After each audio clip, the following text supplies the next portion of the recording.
So you want to be part of our family? Well, there's one thing you gotta understand.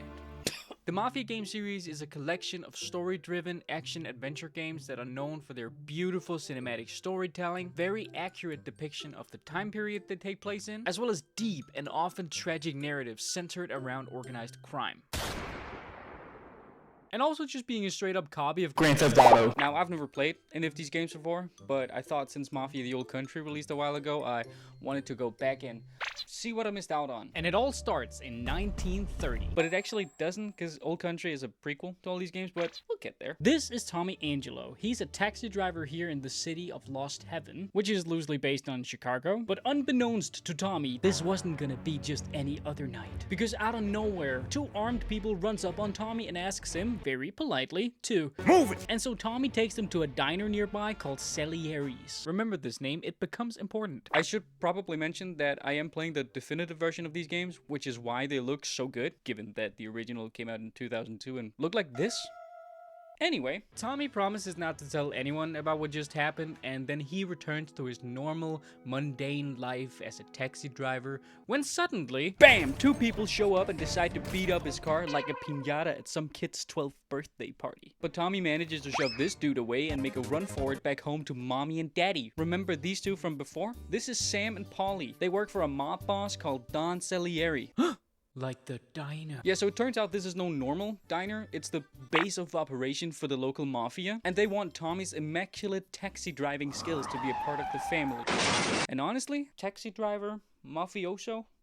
Yeah, it seems like there's an obvious choice here. And Tommy's first task as a so-called gangster is to wreak havoc upon the bastards that destroyed his precious taxi. You'll find that a common theme of being a member of the Mafia is holding a grudge. But this is also where we get a taste of the hand-to-hand combat in Mafia 1.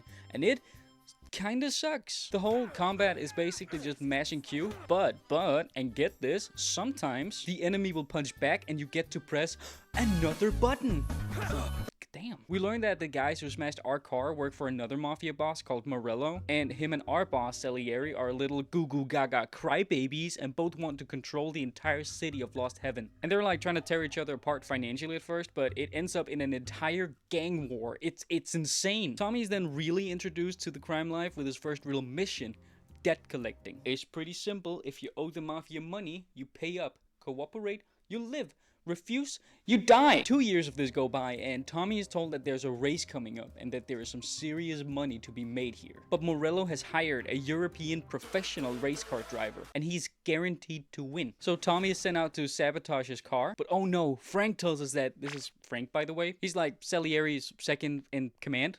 Or something. He tells us that Morello was one step ahead of us by sending our driver to the hospital. So now Tommy, with his excellent taxi driving skills, has to step in instead. And after winning the race, Tommy gains the last little respect he needed and is now Salieri's certified good boy. So they're sent out to kill some guy, and then that guy turns out to be the son of some important guy. So now they have to go kill that guy also. But then something unexpected happens. Someone in the family has been an idiot.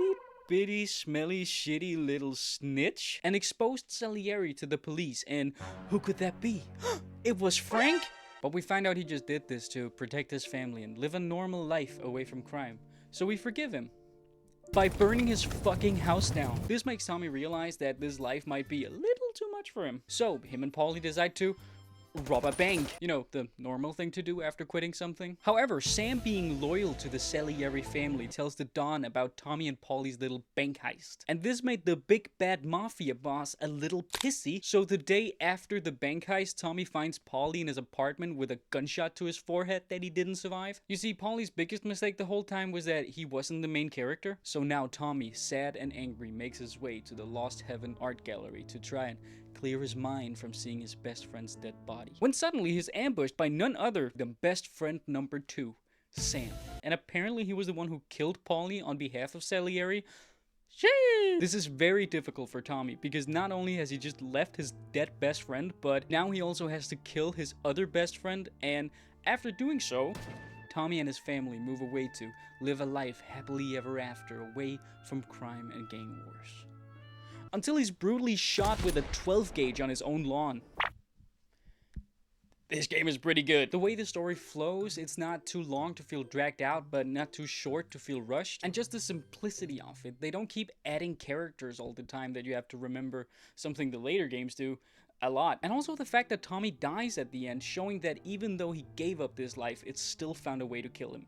That is beautiful writing. The gameplay was just decent, I think, but what can you expect from a game that originally came out in 2002? I already mentioned the lack of variety in hand-to-hand combat. The guns feel kind of floaty and not really powerful at all. Tommy's always in a state of running unless he's indoors, and while there is a dedicated walk button, the moment you stand still or slightly look in a different direction, he's back to running. It felt kind of clunky at times. But then there's the driving.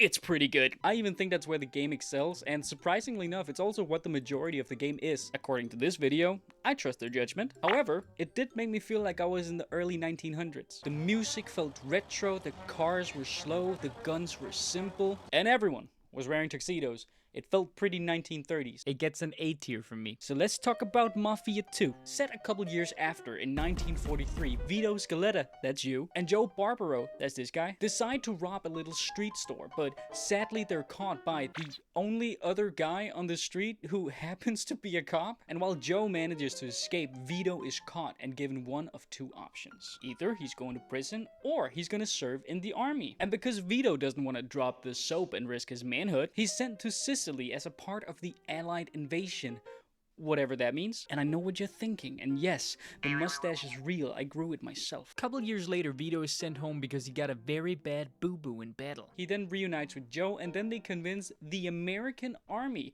that Vito should stay home.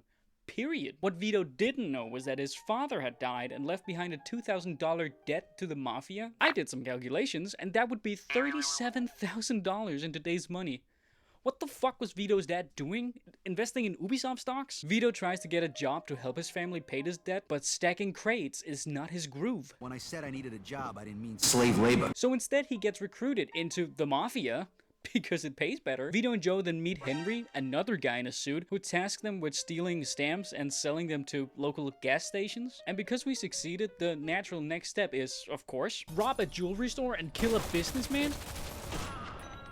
Oh yeah, he did. Which made Vito just enough money to pay off his daddy's debt, but also landed him in prison. And this is where we get a feel for the physical combat in Mafia 2. And it has more than one button to press, let's fucking go! Vito also meets old man Leo, who teaches him to punch even better. Maybe if Tommy went to prison, they could have given him more buttons to press. Leo also tells Vito something about the big three Mafia families. It's probably not important. So 6 years go by, and Vito is released from prison due to his good behavior. Guess the guy he killed in there must have been a really bad person. Vito is once again reunited with Joe, and what the fuck is wrong with his face? We then go buy some drugs from this guy, then we sell those drugs to make hella dough. Another gang finds out about our little business, so they kill Henry. We then accept a contract from Eddie, where we have to go kill some former mafioso who now lives in Empire Bay. And you really think nothing of it until you get to your destination and Vito says, Mr. Angelo. I think it's so cool how that is basically just the final scene of Mafia 1, but from a different perspective. And you also get to see what happens with the guys that killed Tommy. Once again, beautiful writing. I just wish there was a little bit more of it, because I think that's where these games shine. You know, killing Sam in the first game was something I didn't expect, and it was awesome because they didn't just make him out to be a villain. He was just a little too obsessed with his job and his loyalty to the family, but he still cared for Tommy and Polly. And now in this game, you get to see where Tommy's story ended and how it all tied together. And because all the shit Vito has done, he's apparently started a war between the three Mafia families. So he's once again contacted by Leo, who tells him to go kill Don Falcone. That's the main guy you were working for, and supposedly this would end the war, I think, for some reason. So we make our way to an observatory to take down this Falcone guy, and then plot twist! Joe is there too, and he puts a gun to your face. But Vito threatens him with leaking his Google search history, and so together they take down Falcone. To me, Mafia 2 didn't really feel like a Mafia game, in the sense that Vito was never really a part of a Mafia, but rather just the Mafia's side bitch. And I get it, his only goal is to make enough money to pay off his father's debt, but he somehow manages to end up as a mercenary for the Mafia. And in doing so, he kinda slowly climbs the ranks of the criminal underworld. Although Although I do kind of like the idea of him just being a normal dude in the wrong place at the right time or whatever. A lot of the characters were also just forgettable, I feel, but that's a problem you get when you start having too many characters. The gunplay in Mafia 2 feels way more impactful. Kinda makes the guns in Mafia 1 feel like lethal Nerf blasters a little bit, maybe. The physical combat is way better, and actually also really fun. Kind of a shame there isn't more of it. They managed to make the cars feel more grippy? Sure. Although I would have liked the transitions between entering and exiting a building to be seamless. But I mean, what can you expect? The game came out same year as Ben 10 Ultimate Alien Cosmic Destruction. Mafia 2 goes to the B tier, sue me. Okay, I actually quite like Mafia 3 if you take away all the mandatory side questing, and maybe if objects loaded in properly, then yeah, this is a pretty good game. But the entire time playing it, I couldn't help but think that this is what GTA would look like if it was made by Ubisoft. In this one, you play as the 9 feet tall war veteran Lincoln Clay, who's just returned home from Vietnam, and as a child he was adopted by this guy who leads the mob in this part of town. But as what seems to be a common theme in these games, he owes money to a guy named Sal Marcano, who of course is the most powerful mafia boss in New Bordeaux, which is where this one takes place. Lincoln is invited to a tea party with Marcano where he's asked to come work for him, but Lincoln knows that Daddy wouldn't be too happy with this, so he happily refuses the offer, to which Marcano responds with shooting him in the fucking head. But luckily Lincoln was wearing the best armor known to man. Plot. But it left him with a pretty badass scar, so I'm all for it. And so Lincoln's mission is to kill anyone and everyone standing in his way. And once again, I just want to say that these cutscenes are so well made. Everything from body language to facial expressions, on top of just amazing voice acting. They really had the foundation to make such an amazing game. It's just such a shame it's overshadowed by poor game design. Because in order to unlock the story missions, you have to do 2 side quests to unlock another side quest to then unlock the main quest. And you have to do this for each district, and there are like 9 of these, and they're all run by a different member of the Marcano family. And even though these side quests are not that difficult, they're just really repetitive. Go talk to this guy, go destroy some supplies, interrogate this other guy, he'll give you some information on someone you can go kill, then you go kill that guy, and then you can finally go kill the big bad guy and assign the district to one of your 3 associates. It's kind of like taking the outpost mechanic from Far Cry while also giving you a few buffs on top of that, and I don't necessarily hate it. It's just such a weird change from the previous games. Also, Vito is back this time, and together with Burke and Cassandra, they become part of your crew. You know, I do like when they bring back characters from older games. It was really cool to see how the stories tied together in 1 and 2, but this time it just feels like Vito is just there as some kind of fan service. He's introduced almost immediately, and while it is pretty cool that he's back, it just felt unnecessary. I'm pretty sure you could have swapped Vito out with some random dude working part-time at 7-Eleven, and it would have had the same impact on the story. But then there's Donovan. Donovan is either part of the CIA or a former CIA agent.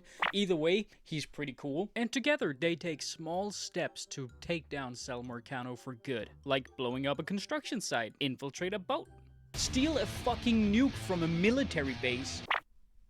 Oh hell yeah! After having taken over almost the entire city, Lincoln learns that Marcano is held up in his newly built casino just outside of New Bordeaux. So naturally he storms the casino and kills a few hundred men, one of which is Marcano's son. And when Lincoln finally gets to him, they just sit down and have a drink together. That is the most mafia crime lord shit I have ever seen. But it turns out that Lincoln doesn't like bourbon very much. So he leaps across the table and stabs Marcano, followed by a power kick launching him out the window.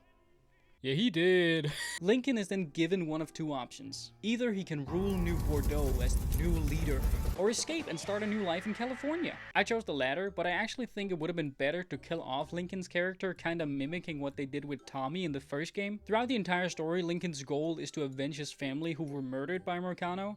And in doing so, he kinda turned into the guy he was trying to kill a little bit. Kinda like the classic cliche, die a hero or live long enough to become a villain. And I think it would have worked great for this story. I do really like Lincoln. He's probably my favorite main character throughout the series. However, the rest of the cast kinda sucks. Besides Donovan, Father James, and Sal Marcano himself, I think the majority of the characters were underutilized. I would have loved to see Vito actually have an impact on the story and a reason to be there. So besides the poor choice of progression in this game, I still feel like the core gameplay was an improvement from the last games. Although we're back to only having 1 button to press for physical combat.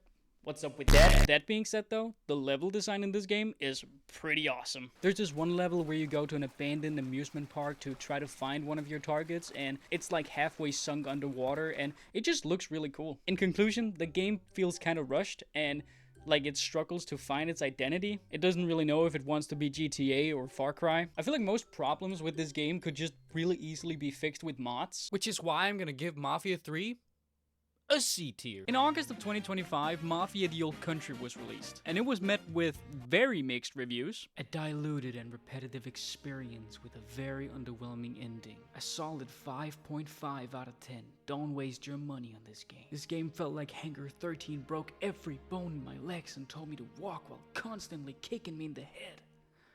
Garbaggio. In this one, you play as Enzo. He doesn't know how to smile. Enzo works as a mine boy for this guy, and suddenly the caves are about to explode due to a gas leak. But Il Merlo wants everyone to keep working, and that pisses Enzo off a little, so he attempts to kill him. And we already get a look at the physical combat, and it's back to having more than one button to press. But because Enzo sucks at hand-to-hand combat, he decides to flee and escape by horse to an abandoned shack. Unfortunately for Enzo, he forgot that Il Merlo had put a GPS tracker on the horse. So he tries to escape again, and it goes horribly wrong, but luckily John Mafia himself shows up, and he takes Enzo with him to his house and tell him that he's a good little boy and that he now has to work for him. He also meets Isabella. She's your typical rebellious love interest. Some time passes and we're told that there's a horse race coming up, and when we arrive we're informed that the rider who was supposed to race is currently drunk. And as we all know, it was illegal to drunk drive your horse in Italy in 1904. So someone has to race for him instead. Wait, this sounds kind of familiar. Enzo wins the race and is then tasked by Tino, that's this guy by the way, he doesn't like you very much, to deliver wine to our competitors as a way to rub in our success. Unfortunately, this doesn't bode well with this guy. This is Il Merlo's brother, and he probably has a name. So you start fighting him and it goes really well. You get some slashes in, you parry some moves. But then Daddy Lucas shows up and puts a stop to it. A man is being fucked over by his local government in Lego City. Because you won the race, John Mafia upgrades you from good little boy to go collect my money for me little boy. So together with Luca and Cesare, you do as you're told. However, this escalates into an entire gunfight between you and a group of like 600 bandits. But this gives me a chance to talk about the gunplay, and it's pretty awesome. The guns got like an oomph to them that the older games just don't, and it feels really nice killing someone in-game. We also meet Leo, and if that sounds familiar, that's because he is. Leo is the old guy from Mafia 2 that taught Vito how to fight in prison, and he's back in Mafia Old Country, which I do think is pretty cool because unlike Mafia 3, this doesn't feel like fan service, but rather a way to give Leo some backstory. Fast forward a year, and we ride with Isabella to some old ruins nearby. There is a whole plot point where Isabella is told to marry some guy, but she doesn't want to, but her daddy says she has to. So they go explore these ruins together while Enzo and Cesare are driving around like absolute fucking maniacs. And the driving in Old Country is alright, it's nothing special. Until I found this setting to turn off assisted driving, and it made it a lot more fun.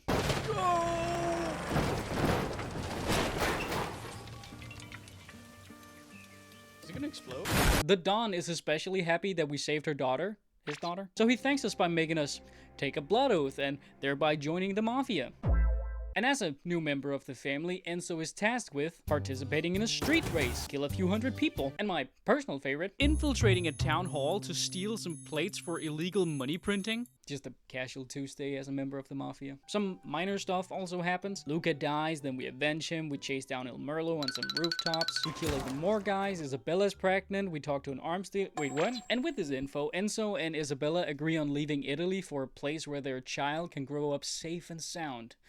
America. But they're caught trying to leave, and John Mafia is not too happy about this. So Cesare, being a little bitch, is ordered to kill Enzo. But we're saved by an eruption from the nearby volcano, Plautoricus, I think it's called, which distracts Cesare so we can American football tackle him out the window. This leads to a fight between the two, which we win, of course. I'm not a little bitch. Enzo refuses to kill Cesare and tries to escape to find Isabella, but is very quickly confronted by the Don who tries to kill you for banging his daughter without him being invited. This fight is so cool and cinematic. It's insane with the music and the erupting volcano in the background, and everything these two have built up is just thrown away with no hesitation. Enzo manages to kill the Don, and now that he's dead, him and Cesare can finally be friends again.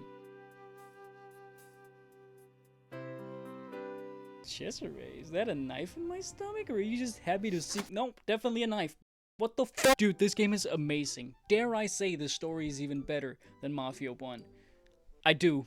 Yeah, I think it is. One thing I really liked about this game is that the further in the story you get, the more gritty and dark it becomes, compared to the very warm and vibrant colors in the beginning. Even the very last mission where Enzo has died, or maybe it takes place at the same time, I'm not really sure. You play as Isabella, who's been held captive by her father's own men, commanded by Tino. So she escapes and ends up having a fight with Tino, and this is such a cool part of the game. The fight with Tino is also very different from anything we've done in the game so far. Because the volcano is erupting, there's like ash in the air, which makes it hard to see. So you have to sneak up on Tino and stab him a few times. And you can tell Isabella is absolutely terrified. She's probably never killed before. Something that comes so naturally to Enzo now. It's a really cool way of showing the different perspectives. And everything from gunplay to physical combat and simply just moving around felt a lot more smooth and fluent. And obviously that's the perks with this being a modern game. It feels like they can do so much more than they could previously. I also feel like with this one, they gave everyone so much personality. You have the Mafia boss who values trust and respect higher than anything else. His daughter is the classic love interest with a rebellious side. You have characters like Cesare, who's very much like Joe and Paulie. He's the funny, kind of goofy one, but he can also be serious when he needs to. And then you have Enzo, who until the very last chapter has as much personality as Plank from Ed, Edd and Eddy. He's definitely my least favorite main character, although I did like his story more than I did Vito's. And even with the very obvious similarities to GTA, like gameplay and the wanted level system, they do manage to capture their own identity, and I respect that so much. Heck, the wanted level system isn't even in Old Country, and I didn't mind that too much. It just goes to show that even with this very heavy inspiration from Grand Theft Auto, they still managed to be very different. Old Country's going